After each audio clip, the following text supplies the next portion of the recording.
আরমান ভাই হচ্ছে আমার সেই ভাই যাদের জন্য আমরা 12 বছর আমাদের আন্দোলন করার পরে আপনারা জানেন আয়নাঘরের ওই সিক্রেট ডিটেনশন সেল থেকে আমরা কিছু প্রাণ ফেরত পেয়েছি।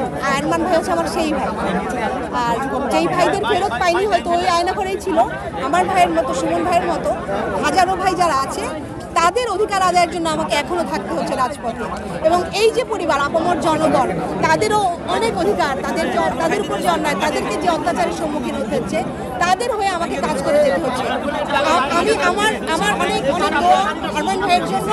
এবং কারণ আপনি জানেন তিনি গুম হয়ে যাওয়া আমার ভাইদের একজন, যিনি ফেরত এসছেন, যার হাতে বা গায়ে হয়তো সেই গন্ধ পাই যেটা আমি সুমন ভাইকে ফেরত পাইনি, আরমান ভাই পাই, আমি সেটা পাই যেটা আমি আমার ভাইয়ের মধ্যে কেমন নির্যাতন হয়েছিল, কিভাবে তাকে হত্যা করা হয়েছিল হয়তো জানতে পারিনি, আমার মা জানতে পারেনি।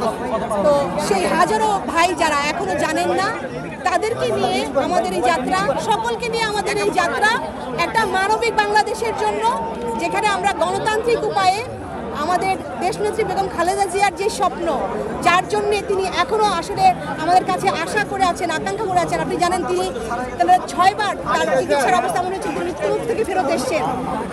সেই আকাঙ্ক্ষা পূরণ করার জন্য যেন আমরা সেই বাংলাদেশ তাকে উপহার দিতে পারি, আমাদের আশাটা সেই থাকবে, আমাদের চেষ্টাটা সেই থাকবে।